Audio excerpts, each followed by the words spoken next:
یہ ساری دنیا جو ہے وہ پاکستان کے خلاف نہیں ہوئی ہوئی. یہ جو 9/11 جو کہ 2001 میں 9واں مہینہ تھا اور 11 تاریخ تھی، امریکہ نے اپنے ٹوین ٹاورز خود اس میں ایکسپلوسو لگا کے وہ گرائے، اور اس ٹاور میں 3000 اسرائیلی بھی نوکری کرتے تھے. اس دن صرف ایک اسرائیلی ڈیوٹی پر آیا، کوئی چھٹی نہیں تھی، کوئی ان کا خاص دن نہیں تھا، نارمل ڈے تھے. وہ بھی لگتا ہے غلطی سے آ گیا، اس کو پیغام نہیں پہنچا.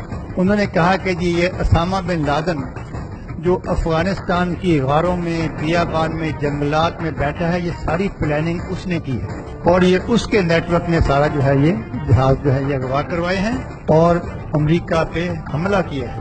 تو اس نے افغانستان کے اوپر بمباری شروع کر دی. تو 2001 سے لے کے 2018 تو یہ 17 سال ہو گئے. اس 17 سال میں امریکہ کی اپنی فوج پورے یورپ کی فوجیں ملا کے دنیا کے بہترین اکوپمنٹ، تو 17 سال میں وہ افغانستان میں اپنی فتح نہیں منوا سکا.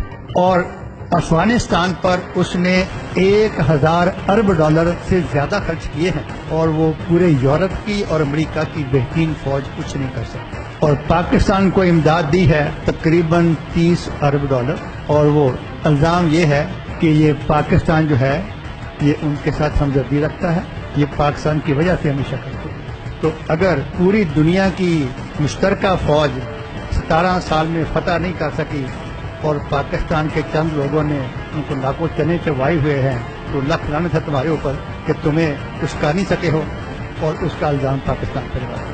تو آج کل جو ہے وہ افغانستان کا تقریباً 40% حصہ تو امریکہ خود مانتا ہے کہ اس کے اوپر طالبان اور جو لڑائی کرنے والے گروپ ہیں ان کی حکومت ہے. تو جو بھی وہاں لڑائی کرنے والے ہیں ان کو پاکستان میں آ کے چھپنے کی کیا ضرورت ہے؟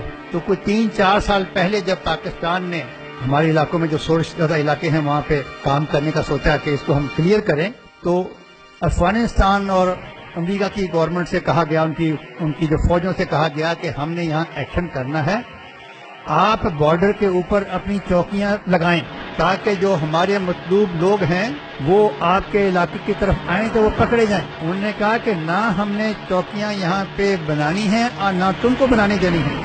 آپ کو ایک واقعہ یاد ہوگا، سلالہ کی چیک پوسٹ تھی، وہاں پر ہماری فوجیں تھیں.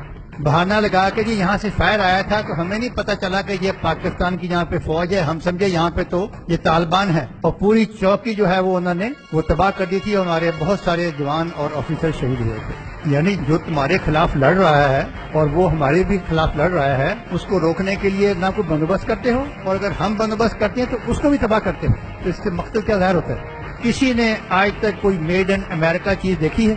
ان کی صرف 2 چیزیں جو ہے وہ، ایک جہاز ہے جس کو بوئنگ جہاز کہا جاتا ہے، یہ میڈ ان امریکہ ہے، اور باقی سارے کا سارا جنگی سامان. اب اگر دنیا میں امن ہو جائے تو امریکی جو ہے وہ ہمارے فقراء سے بھی زیادہ فقیر ہوں. ایک دفعہ ان کا ایک جہاز چائنا کی طرف آ گیا تو چائنا والوں نے وہ جہاز اتار لیا اور اس کو پرزہ کر کے پوری ٹیکنالوجی انہوں نے اس کی اسٹڈی کی، اس میں ہے کیا کچھ. تو امریکہ نے کہا کہ ہم چین کے ساتھ تجارت بند کر دیں گے. تو چین کے وزیر کا بیان مجھے یاد ہے کہ اے امریکیوں، پھر اس کے بعد تم ننگے پھرا کرو گے، کپڑے کہاں سے لوگے، سارے تو چائنا سے جاتے ہیں. ایک چائنیز خاتون کہتی ہے کہ میں امریکہ چلی گئی اور 25 سال تک میں نے وہاں کی جو امیگریشن لیتے ہیں اس کے لیے میں نے جدوجہد کی. تو میں بڑی خوشی سے مجھے جب بلایا گیا، میں اسٹیج پہ گئی، مجھے وہ کارڈ دیا گیا جس میں گرین کارڈ مل گیا ہے، اور مجھے ایک جھنڈا بھی دیا گیا. جب میں نے جھنڈے کو ایسے کر کے دیکھا، میڈ ان چائنا لکھا ہوا تھا. پوری دنیا کے شاید قرضے اتنے نہیں ہوں گے جتنا امریکہ کا قرضہ ہے، اور جب دینا نہیں کسی کو پھر فکر کسی بات کی ہے. پاکستان کے علاقوں میں سورش ہوئی، سوات کا یاد ہوگا کہ وہاں پر انہوں نے طالبان کی جو حکومت ہو گئی ہے، انہوں نے وہاں پہ شریعت نافذ کر دیا یہ وہ. تو پاکستان فوج نے اس کو ایک علاقہ کر کے اس کو واپس اپنے کنٹرول میں لائے. جتنی بھی ایجنسیاں ساتھ ہیں، آپ سوات سے شروع ہو جائے بلکہ چترال سے آگے، تو تمام علاقہ جو ہے وہ کلیئر کرتے کرتے جنوبی وزیرستان تک پہنچا، اور اس علاقے کو 3-4 دفعہ کلیئر کرنا پڑا ہے. تو جو شمالی وزیرستان جس کو آج تک انگریز بھی فتح نہیں کر سکے تھے، لیکن پاکستان کی فوج نے وہ نارتھ وزیرستان بھی کلیئر کیا اور پورا پاکستان کا علاقہ کلیئر کیا. یعنی اب دونوں کا موازنہ کریں کہ امریکہ کی فوج 1 لاکھ اور پورے یورپی فوج 1 لاکھ، 2 لاکھ کے قریب فوج، دنیا کے بہترین اکوپمنٹ، اور وہ افغانستان میں ٹکا نہیں کام کر سکے، اور پاکستان فوج نے پچھلے 4-5 سال میں اپنے بلبوتے پر پورا علاقہ کلیئر کیا۔ بس یہی تکلیف ہے اور کوئی تکلیف نہیں۔